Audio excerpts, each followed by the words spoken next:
Donc on fait la même chose, égal à 0. Alors on voit qu'on peut factoriser.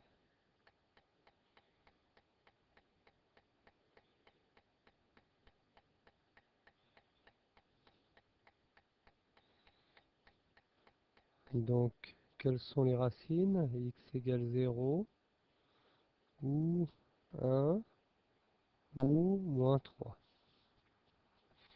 Donc je continue la même technique, je fais mon tableau de signes. Je mets bien mes racines dans l'ordre. Ici donc c'est 0. Alors à droite, c'est le coefficient principal. Alors ici, comment on fait pour le calculer? De cette partie-là, le coefficient principal c'est 1. De cette partie-là, le coefficient principal c'est 1. Donc le coefficient principal du tout c'est 1 aussi. C'est-à-dire qu'il est positif. Donc c'est positif ici. On change de signe, on rechange de signe et on rechange de signe. On veut que ça soit négatif. Alors quelles sont les parties qui sont négatives? Cette partie-là, cette partie-là. Donc notre ensemble de solutions, donc en deux parties, de moins l'infini jusqu'à moins 3, alors ce n'est pas compris, et de 0 jusqu'à 1. Donc là, on a une fraction. Donc on va procéder un peu de la même manière. On va s'intéresser au zéro du dénominateur, du numérateur, et au zéro du dénominateur, au zéro au-dessus et au zéro en dessous. Alors, au-dessus,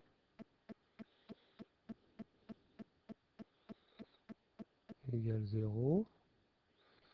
Alors ça, c'est factorisable. Attention. X plus 1, x moins 1, égale 0. Donc on a quoi comme racine? On a 1, 4 et moins 1.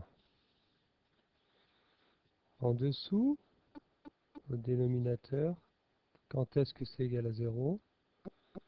C'est égal à 0 pour x égale 4. Et vous savez que si j'ai 0 en bas, c'est non défini. Alors, comment ça va se passer avec notre tableau de signes? Donc on va mettre nos racines dans l'ordre. Alors 4, j'en ai 2. Donc 0 ici, 0 ici. Alors qu'est-ce qui se passe ici? J'ai d'une part une valeur interdite que je représente par 2 barres, vous voyez, et un 0, donc une sorte de racine double. Alors quel est le coefficient principal de cette chose-là? Alors ici, vous voyez, j'ai 1, ici j'ai 1, mais en bas j'ai moins 1 ici, donc le tout c'est moins 1. Donc sur la partie droite du tableau, ça va être moins. Alors ici, je change de signe en bas, mais je change de signe en même temps en haut. Donc je change deux fois de signe, je ne change pas de signe au final, je reste moins. Ici par contre, je change de signe et je change de signe. Donc on veut que ça soit positif. Et les deux parties, les deux extrémités sont comprises. Voilà. Juste ici, pourquoi ça change de signe? Par exemple, si j'ai 1 sur x, 1 sur x, quand je me rapproche de 0, la valeur devient très grande. Par exemple, si je fais 1 sur 0,0001, ben ça fait cette valeur-là. Plus je me rapproche de 0, plus j'obtiens un grand nombre, ce qui se représente par quelque chose comme ça. Et quand je suis un petit peu négatif, dire ici, eh ben j'ai un nombre très négatif, comme ça.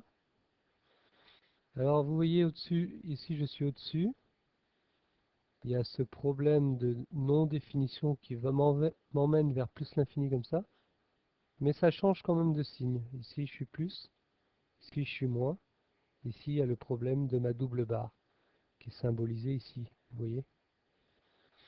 C'est ça qui se passe. Donc lui là, je le passe de l'autre côté, on a déjà vu quelque chose comme ça. Donc je réduis au même dénominateur. Alors quand est-ce que le numérateur est égal à 0? Donc c'est une identité remarquable, différence de 2 carrés. Donc x égale 1 ou moins 1.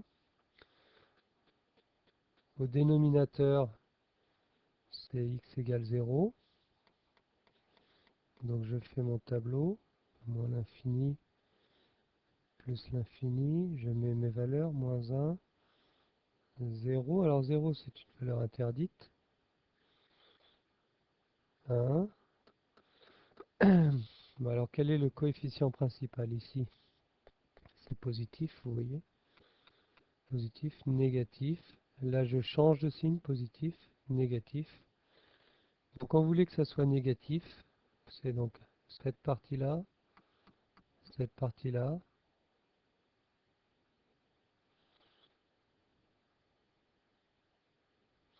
de 0 jusqu'à